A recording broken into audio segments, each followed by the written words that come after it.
할렐루야. 날씨가 많이 춥습니다. 추울 때일수록 성경에 보니까 하나님 말씀이 불이요 강만고, 말씀이 불이라고 하면 뜨겁겠죠. 오늘 말씀을 잘 받으면 온몸이 뜨거워질 줄로 믿습니다. 그래서 예수님께서 부활하신 다음에 엠마오로 가시다가 두 제자를 만났어요. 그들이 예수님의 부활에 대해서 안 믿었잖아요. 성경을 잘 풀어줬어요. 그들에게. 그랬더니 나중에 성찬식을 할 때, 떡을 떼줄 때 영안이 열려서 예수님을 알아보게 되죠. 그들이 고백하는 것이 그렇습니다. 주님께서 성경을 풀어주실 때 우리 마음이 뜨겁지 않는다. 마음이 뜨거워질 수 있는 시간 되시기를 주님의 축복합니다. 2017년 우리 교회 표가 뭡니까? 잊어버렸던 분들은 오른쪽을 보시면 있습니다. 법궤를 바라보는 삶입니다. 그래서 오늘 시간부터 몇 달이 걸릴지는 모르겠습니다만은 법궤를 바라보는 삶이라는 제목으로 함께 성경을 통해서 자세하게 살펴보고 은혜를 받도록 하겠습니다. 제가 2008년부터 우리 교회에 카페가 있잖아요. 2008년부터 설교를 올렸어요. 근데 첫 번째 올린 설교가 뭐냐? 법궤를 통한 축복입니다. 이 법궤를 통한 축복, 이 설교를 저는 2001년도에 처음 듣게 됐고, 제가 장기금식 21일 금식을 기도원에 가서 하게 됐는데, 그때 이 설교를 듣게 되면서 기도 제목을 가졌던 그런 모든 기도 제목들이 말씀 듣는 가운데 다 응답이 되어지고, 그리고 제 신앙관이 완전히 변화가 됐고, 그 다음에 정립이 됐습니다. 그럴 뿐만 아니라 목사로서 목회관이 정립이 되어지고, 목회의 방향, 비전이 뚜렷해지게 되었습니다. 그래서 여러분, 설교 한 편이 우리의 인생을 바꿉니다. 굉장히 중요합니다. 그래서 이번 법궤를 바라보는 삶을 통해서 여러분의 인생이 지금까지도 괜찮을 수도 있지만 앞으로 더 괜찮고 좋은 인생으로 바뀌는, 변화되는 그런 축복이 있기를 간절히 바랍니다. 오늘은 법궤를 바라보는 삶은 첫 번째 시간인데, 그러고 보니까 2008년도니까 2017년이니까 9년 만에 이 설교를 하게 되네요.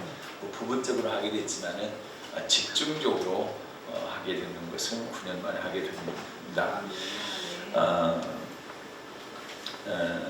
오늘 첫 번째 시간인데, 이번 시간에는 법궤 또는 언약궤, 하나님의 궤, 증거궤, 여호와의 궤, 여러 가지 능력의 궤, 이렇게 이름을 부르게 되는데 같습니다.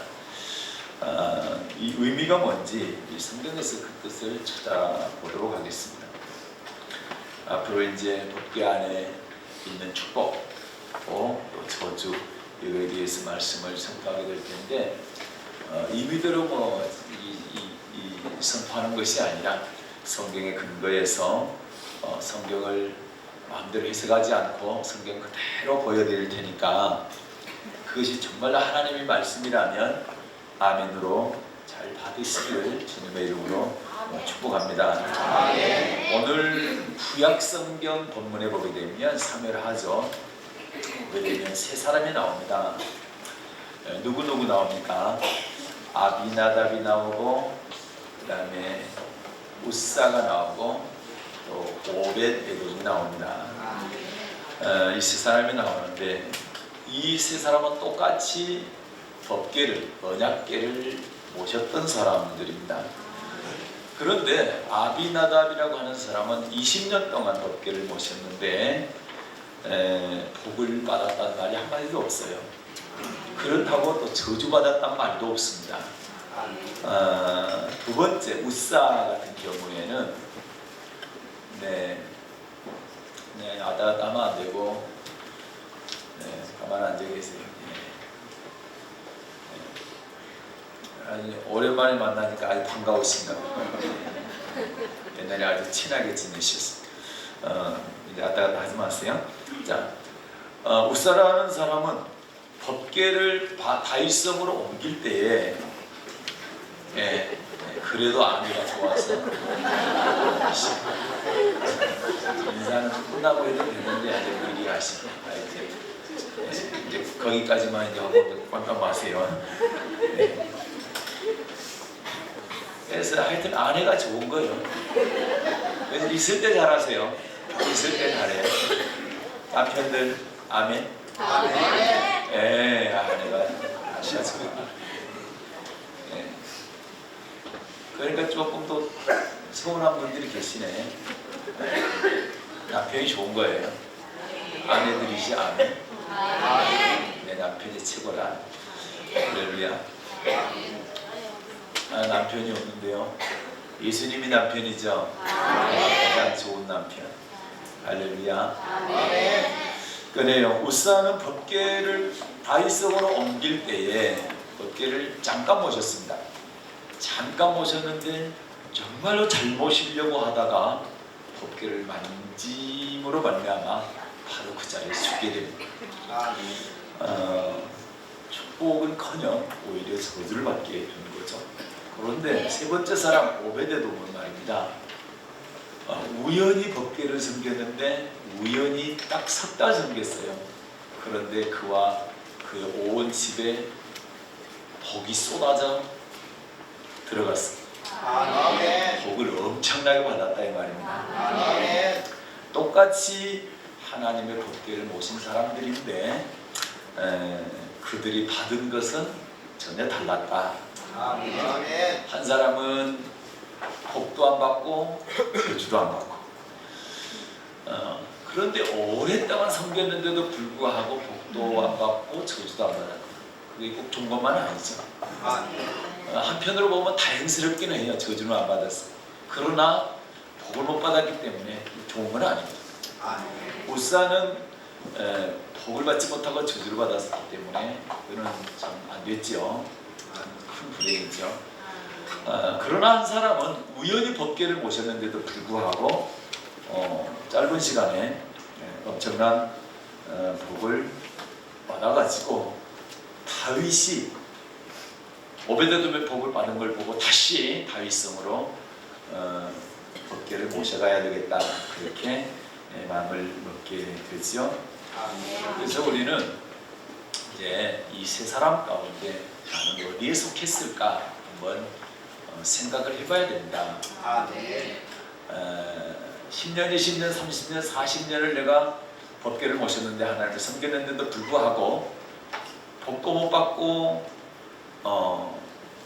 저주도 안 받고 그냥 그랬다. 혹시 이런 사람인지 안 그러면 우사처럼 복은커녕 저주를 받은 사람인지 안 그러면 오베데돔처럼 하나님께 복을 엄청나게 받았고 또 이 복이 사모되어서 지금 여기 나와 있는지 오늘 한번 점검을 해봐야 될 줄로 믿습니다.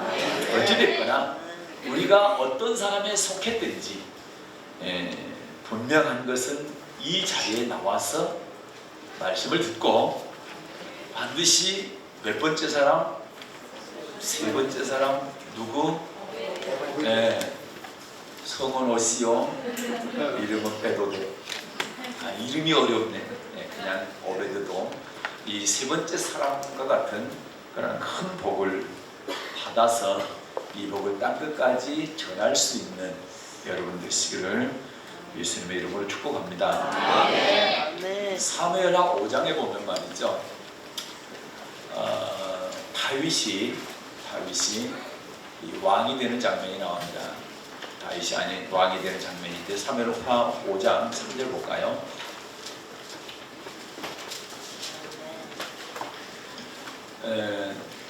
이스라엘의 초대 왕이 사울이고 두 번째 왕이 이 다윗이죠. 이 다윗이 헤브론에서 왕이 됩니다. 자, 5장 3절 볼까요? 시작.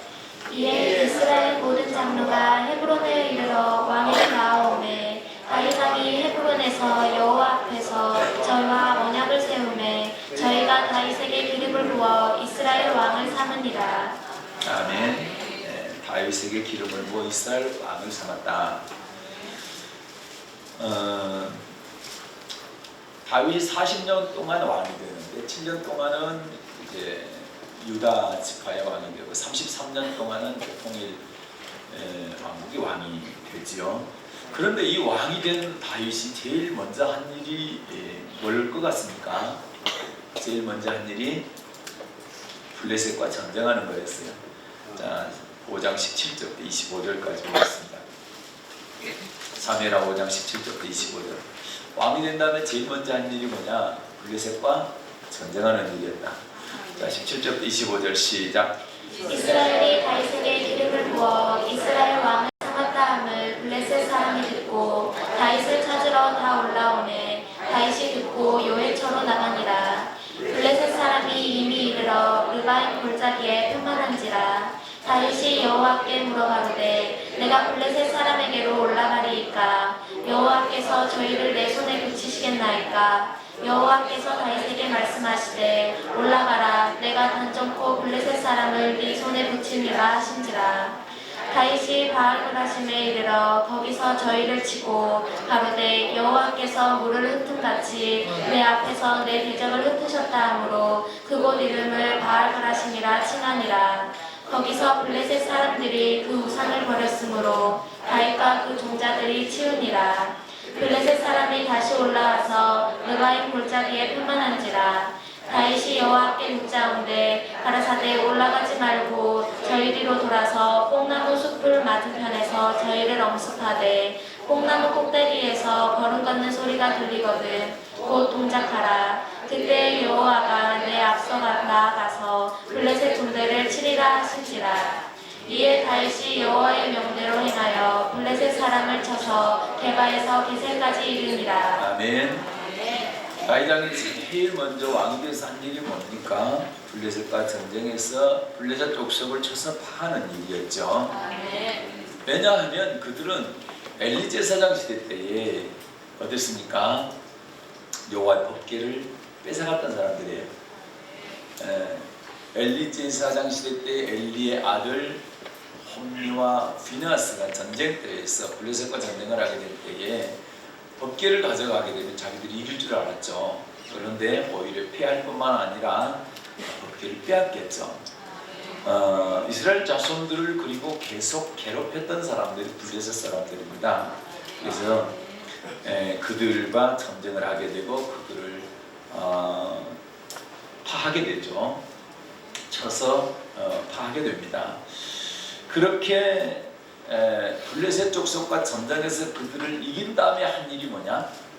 그게 바로 법궤를 모시는 일이었습니다. 6장입니다. 사무엘하 6장 1, 2절 시작. 다윗이 이스라엘에서 뺀 무리 3만을 다시 모으고 일어나서 그 함께 있는 모든 사람으로 더불어 바알의 유다로 가서 거기서 하나님의 궤를 메어 오래 하니 그 궤는 그룹들 사이에 저장하신 만군의 여호와의 이름으로 이름하는 것이라. 아멘. 블레셋 사람을 쳐서 파한 후에 다윗이 곧 이어서 한 일이 아비나답의 집에 있는 법궤를 언약궤를 다윗성으로 모셔오는 일이었습니다. 여기서 우리가 이제 볼 수 있는 것은 법궤를 먼저 모신 것이 아니라 블레셋을 먼저 쳤지요. 그래서 법궤를 모시는데 걸림이 되는 방해되는 세력을 꺾어야 되는 것이죠. 그래서 우리도 법궤를 모시려고 하면 법궤를 모시고 법궤를 바라보는 삶을 살게 될 때 반드시 이 블레셋 같은 이런 세력들이 우리를 방해한다 이 말이죠. 법궤를 바라보지 못하게 하고 따라가지 못하게 하는 세력들이 있다 이 말입니다. 이 세력을 먼저 꺾어야 되는 것입니다.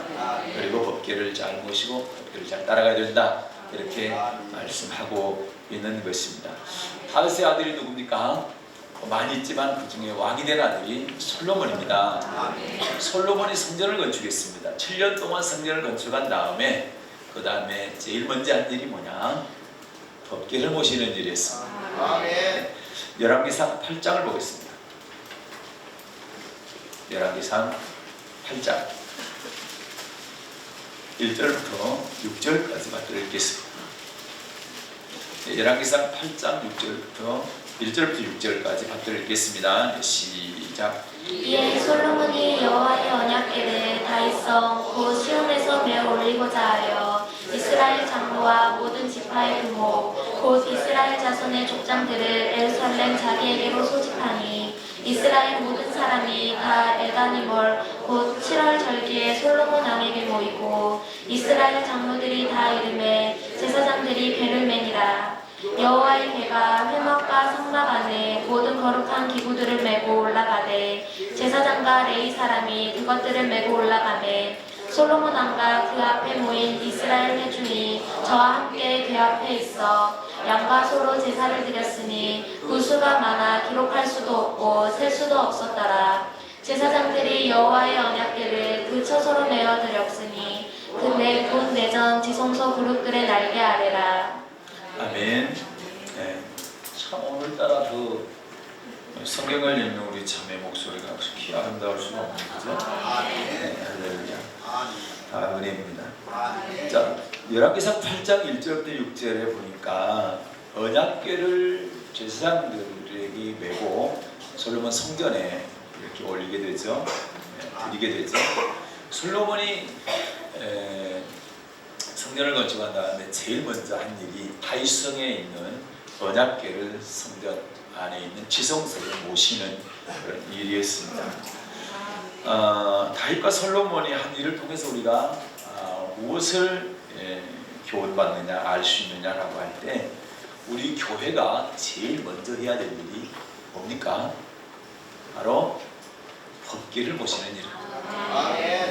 우리 교회가 해야 될 일이 가장 먼저 해야 될 일이 뭐냐? 법궤를 모시는 일이다. 네, 법궤를 모시는 일이라는 거죠. 뭐 이뿐이 아닙니다. 여호수아가 말이죠. 여호수아 아시죠? 모세 후계자 여호수아가 가나안 땅을 들어갈 때 이스라엘 백성들을 가나안 땅으로 인도해 드릴 때 하나님의 제사장들로 하여금 뭘 매게 했을까요? 이 언약궤 법궤를 매게 했습니다. 법궤를 매게 하고 백성들보다 2000규빗 2000규빗이면 한 900m 내지 1000m 한 1km 정도 그 정도 앞장 세우고 백성들은 그 법궤를 언약궤를 바라보고 따라가겠습니다. 여호수아 3장 한번 볼까요? 여호수아 3장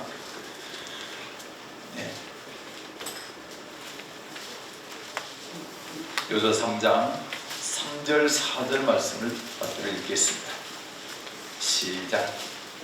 백성에게 명하여 가로되 너희는 레위 사람 제사장들이 너희 하나님 여호와의 언약궤 매는 것을 보거든 너희 곳을 떠나 그 뒤를 쫓으라.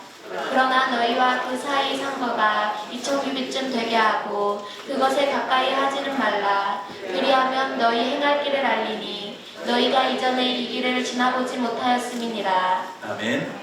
3절을 보니까 레위 사람 제사장들이 너희 하나님 여호와의 언약궤 매는 것을 보거든.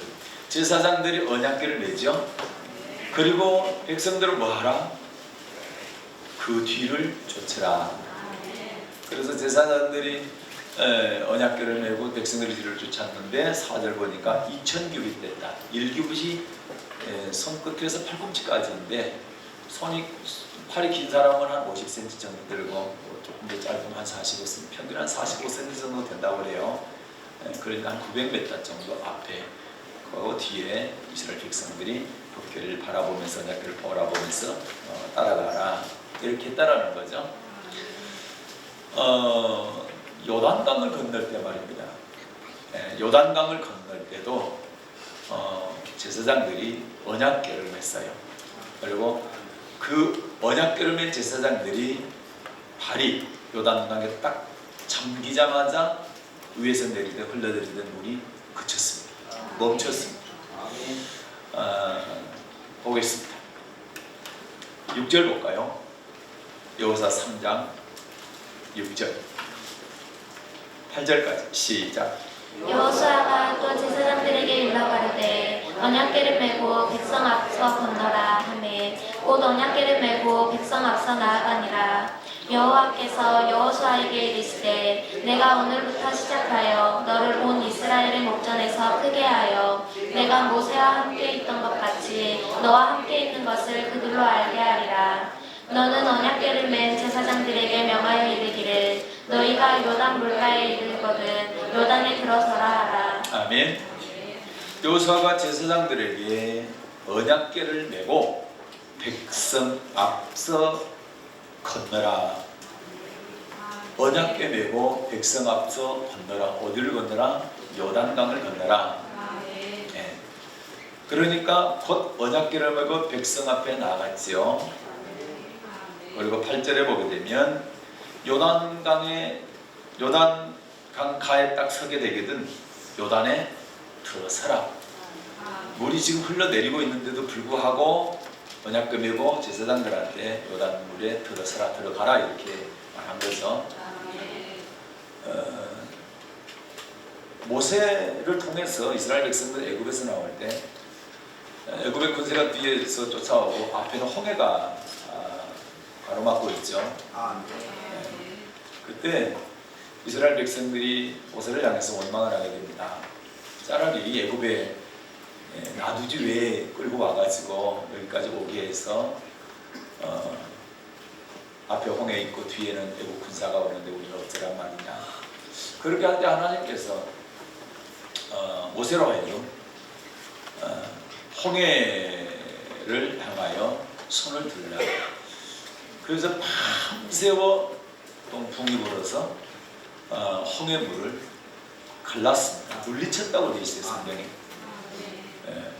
모세가 손을 들어서 탁 치니까 지팡이로 탁 치니까 쫙 갈라지는 게 아니고 밤새워 바람이 불어가지고 물을 물리쳤습니다. 그렇게 하고 갈라진 다음에 마른 땅같이 해서 이스라엘 백성들이 건너가게 된 거죠. 갈라진 후에 건너갔습니다. 그런데 요단강을 건널 때는 제사장들에게 언약궤 메고 물이 지금 흐르고 있습니다. 갈라지지 않았습니다. 그런데 들어가라는 겁니다. 근데 신기하죠? 발이 물에 딱 잠기자 흐르던 물이 그치게 된 거죠. 그리고 이스라엘 백성들이 건너가게 된 겁니다. 이 법궤 참 물론 하나님의 능력의 상징이기 때문에 능력의 궤다 이렇게 말씀하지만 법궤의 위력은 참 대단합니다. 그래서 우리는 법궤를 바라보면서 법궤를 따라가야 된다. 바라보라는 얘기는 놓쳐서는 안 된다는 얘기입니다. 우리의 시선이 법궤를 잃어버리면 안 된다. 우리 시선이 항상 법궤를 바라보는 고정시켜야 된다. 이런 말씀을 하는 것이고, 그 다음에 보기만 하면 안 되고 그 법궤 안에 있는 세 가지의 교훈이 있습니다. 그 교훈을 따라가야 된다, 쫓아가야 된다, 이렇게 말씀하고 있는 것입니다. 아멘. 자, 13절부터 보겠습니다. 17절까지 여호수아 3장 13절부터 17절까지 시작. 온 땅의 주 여호와의 궤를 맨 제사장들의 발바닥이 요단물을 밟고 멈추면 요단물 곧 위에서부터 흘러내리던 물이 끊어지고 쌓여서리라. 백성이 요단을 건너려고 자기들의 장막을 떠날 때 제사장들은 언약궤를 메고 백성 앞에서 행하니라. 요단이 몸에 거두는 시기에는 항상 언덕에 넘치더라.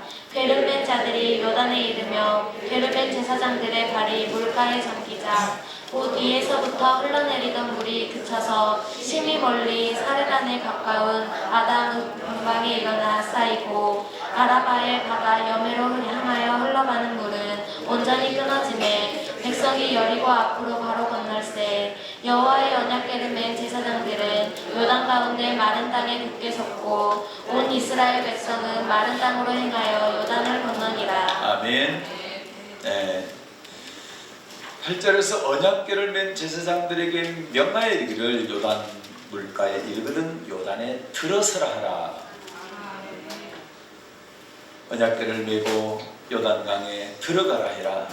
그런데 13절을 보면 온 땅에 주 여호와의 궤를 맨 제사장들의 발바닥에 요단물을 밟고 멈추면 요단물 곧 위에서부터 흘러내리던 물이 끊어지고 쌓여 서게 될 것이다. 흐르던 물이 끊어지고 서게 될 것이다. 멈추게 될 것이라는 얘기죠. 그런데 14절 보면 실제로 14절 이하에 보게 되면 제사장들이 언약궤를 메고 실제로 물에 들어가게 되는 거죠. 네. 그래서 14절 장막을 떠날 때 제사장들은 언약궤를 메고 백성 앞에 행하고, 그리고 15절 궤를 맨 자들이 요단에 이르며 궤를 맨 제사장들이 발이 물가에 잠기자. 그러면 흐르고 있는 물에 발을 들였다는 얘기죠. 그랬더니 16절 아까 말씀하신 것처럼 물이 멈추더라. 흐르던 물이 멈추더라. 그치더란 말이죠. 아멘. 이 물은 어디로?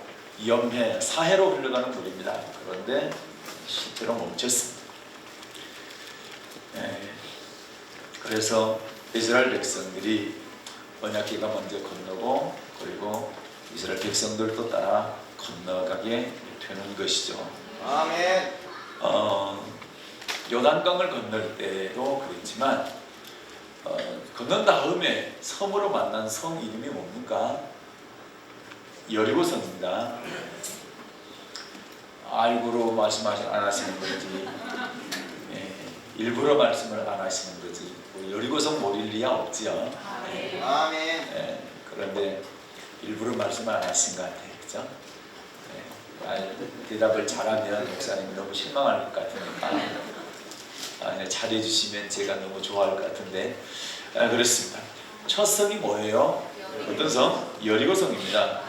여리고성을 무너뜨릴 때도 마찬가지로 질 앞에 제사장들이 양극나팔을 하고 나팔을 불리하고, 그리고 그 다음에 언약궤를 맨 제사장들이 따라갑니다. 그리고 그 다음에 백성들이 따라가게 되는 거죠. 백성들은 항상 언약궤 뒤를 따라갑니다. 아멘. 여리고성 무너뜨릴 때도 마찬가지로 언약궤를 맨 제사장들이 앞에 돌고, 그 다음 백성들 그 뒤를 돌게 됩니다. 여리고성을 돌 때. 볼까요? 여호수아 6장입니다. 여호수아 6장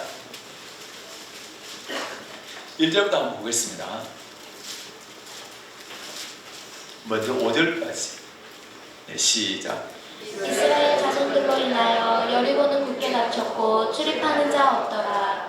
여호와께서 여호수아에게 이르시되 보라, 내가 여리고와 그 왕과 용사들을 내 손에 붙였으니 너희 모든 군사는 성을 둘러 성 주위를 매일 한 번씩 돌되 엿새 동안을 그리하라. 제사장 7은 7 양각 나팔을 잡고 언약궤 앞에서 행할 것이요, 제7일에는 성을 7번 돌며 제사장들은 나팔을 불 것이며, 제사장들이 양각 나팔을 길게 울려 불어서 그 나팔 소리가 너희에게 들릴 때에는 백성은 다 큰 소리로 외쳐 부를 것이라. 그리하면 그 성벽이 무너져 내리리니 백성은 각기 앞으로 올라갈지니라 하시매. 아멘.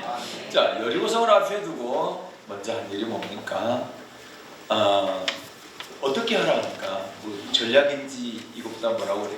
작전인지 전략인지 이런 것이 전혀 안 보입니다. 그리고 여리고성을 하루에 한 바퀴씩 6일 동안 돌고 7일째 되는 날은 7바퀴 돌아라. 총 하는 일이 뭡니까? 여리고성을 13바퀴 도는 겁니다. 6일 동안 한 바퀴씩, 7일째 되는 날 7바퀴. 그래서 총 보니까 13바퀴 도는 거예요. 이렇게 하고 마지막 바퀴 돌 때에 소리를 백성들이 함성을 지르게 되면 성벽이 무너질 것이다. 참 이것이 전략인지 전술인지 우리는 이해는 안 되지만 하나님께서 그렇게 시킨 거예요. 그런데 이스라엘 백성들이 여호수아에게 그렇게 합니다. 그런데 그렇게 하면서 6절 보겠습니다. 이하로 9절까지 시작. 눈의 아들 여호수아가 제사장들을 불러 그들에게 이르되 너희는 언약궤를 메고 7 제사장은 7 양각 나팔을 잡고 여호와의 궤 앞에서 행하라 하고, 또 백성에게 이르되 나아가서 성을 돌되 무장한 자들이 여호와의 궤 앞에 행할지니라. 여호수아가 백성에게 이르기를 마침내 제사장 일곱 양각 나팔을 잡고 여호와 앞에서 진행하며 나팔을 불고 여호와의 언약궤는 그 뒤를 따르며 무장한 자들은 나팔 부는 제사장들 앞에서 진행하며 후군은 궤 뒤에 행하고 제사장들은 나팔을 불며 행하더라. 아멘. 어때요? 6절을 보니까 여호수아가 제사장들 부르죠. 그러면서 뭘 매라 합니까? 언약궤 매랍니다. 언약궤를 매라, 법궤를 매라. 그리고 7제사장은 7양각 나팔 잡고 궤 앞에서 나팔 불고, 그리고 그 나팔 부는 그 뒤에 궤를 있는 제사장이 따르고, 그리고 그 뒤에 성도들이, 백성들이 따르게 됩니다.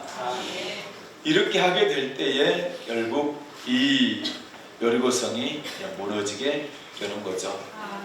13절 한번 볼까요?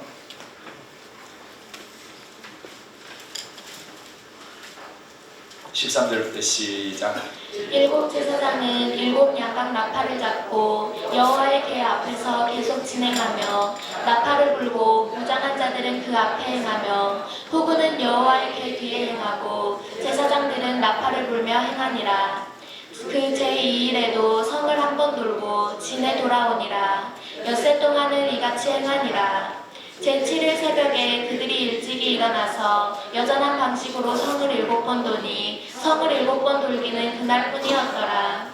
7번째 제사장들이 나팔을 불 때 여호수아가 백성에게 이르되 외치라. 여호와께서 너희에게 이 성을 주셨느니라. 아멘.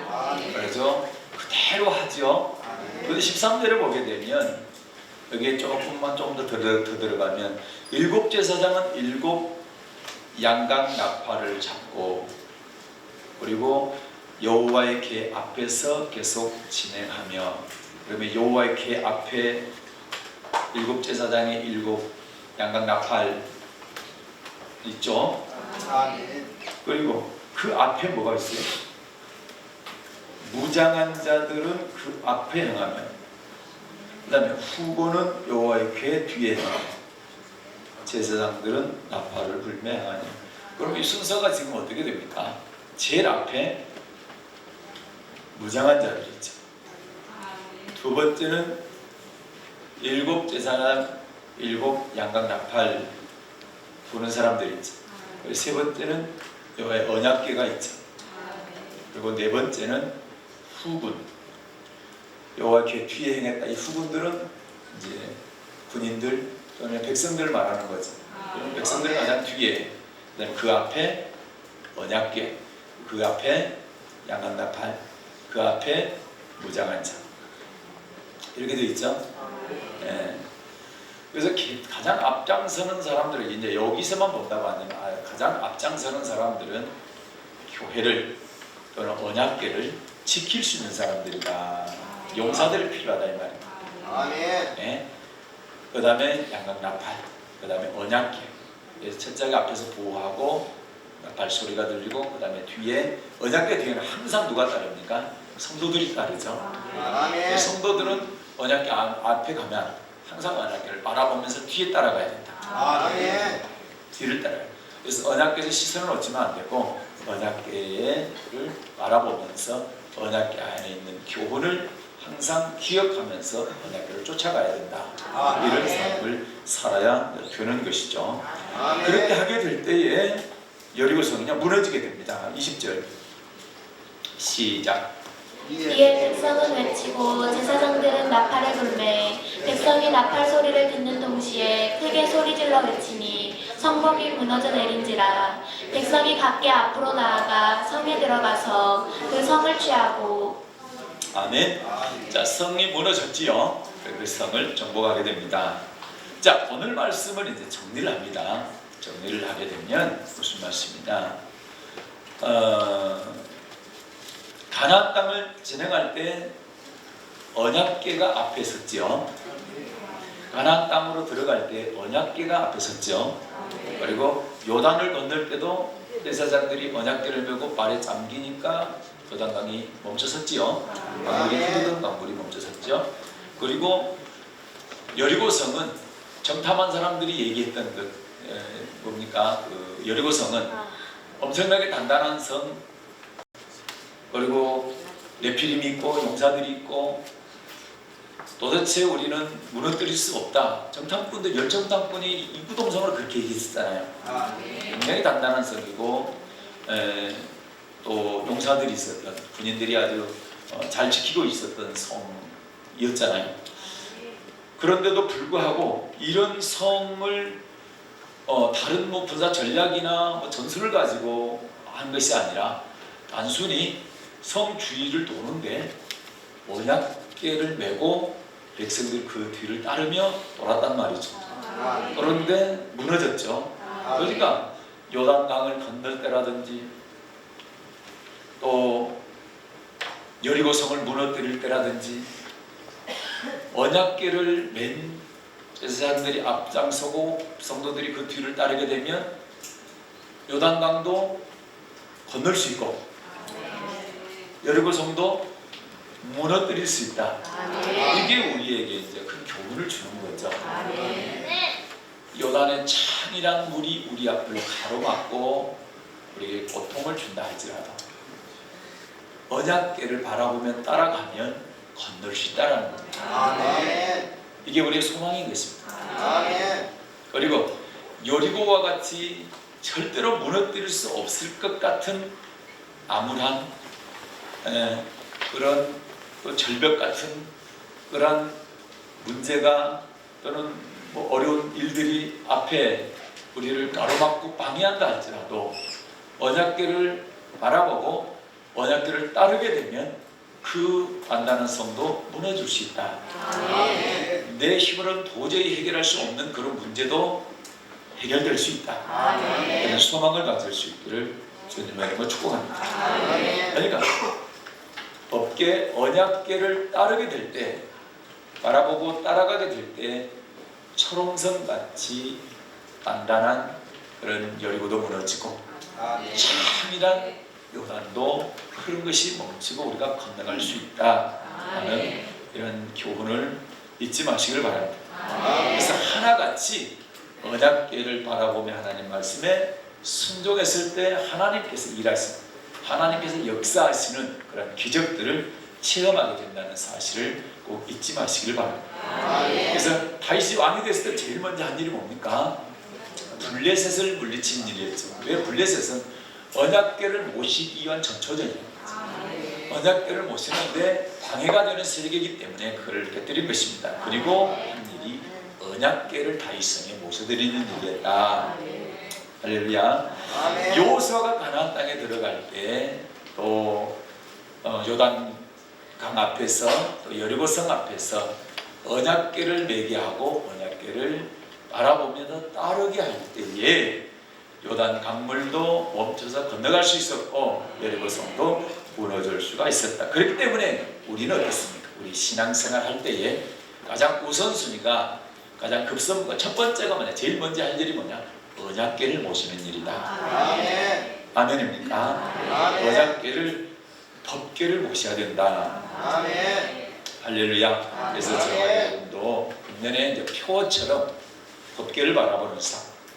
그래서 우리의 삶의 최우선 순위를 법궤를 바라보는 그런 삶으로 사시기를 바랍니다. 법궤를 모시는 삶, 법궤를 바라보고 법궤를 쫓아가는 따라가는 그런 삶을 살 수 있기를 주님의 이름으로 축복합니다. 그렇게 될 때 다윗과 같은 위대한 신앙인이 될 것이며 또 오베도돔과 같이 그와 그 집이 온 축복을 받았던 것처럼 여러분과 여러분의 집이 복을 받는 그런 축복이 있게 될 줄로 믿고 여호수아 군대가 그 어려운 난관들을 다 극복하고 가나안 땅을 정복했던 것처럼 여러분의 앞에 장애물들을 다 건너서 천국 들어가는 복을 받게 될 줄로 믿습니다. 이런 축복이 여러분에게 있으시기를 주님의 이름으로 축복합니다. 오늘 신 하나님 아버지 고맙습니다.